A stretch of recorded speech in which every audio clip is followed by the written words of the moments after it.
Part of my job role here is the instructional designer, so I work around the development of courseware for the trainers and learning support packs for the learners. In the Cert 3 we cover safety, communication, 5S, which is part of Lean. We cover the trade parts too, like setting up the machine, washing up the machine, running the machine, and we also cover root cause analysis and trade calculations, so it covers the whole trade.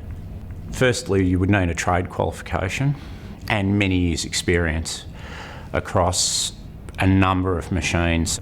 And then on top of that, you need your training qualification, which at a minimum would be a certificate in training and assessment. I've done letterpress printing, which is the original printing off a letter. I've done lithographic printing. I've done flexo printing, and I've done gravure printing.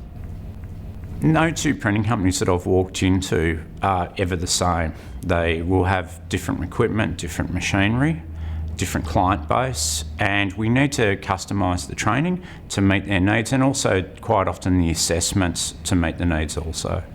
So then you will talk to the company and we may make changes to their training plan to suit.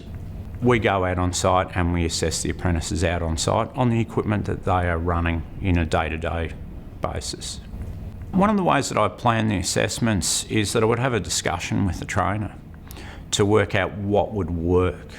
We have a lot of fairly standardised methods, which would be written questions, verbal questions, demonstration, and a demonstration is of a very high value because you're actually seeing the person doing what they need to be competent in. If they need to explain something technical and they don't quite know how to say it, we go out onto the machine and we do it on the machine so they can explain it in depth. We also use projects as well because that way the apprentices actually take a lot of pride in what they produce. We've used a diary with the apprentices, so every time they have a problem, they take a copy, they write up what the problem was, and then when they actually work out the solution, they put down what the solution was and then take another copy that's a good copy, and they keep that as evidence in their diary. I'm a member of the Australian New Zealand Flexographic Association, and that keeps me up to date with the latest equipment around. So when somebody puts a new machine in, I go and have a look, hang around it for a while to try and pick up as much as I can of the new technology.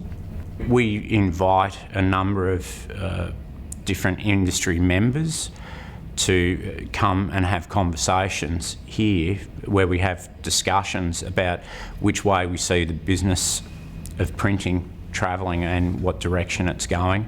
If you don't keep on top of it, companies' technology will move ahead of you and the apprentice won't be really learning what they need to know.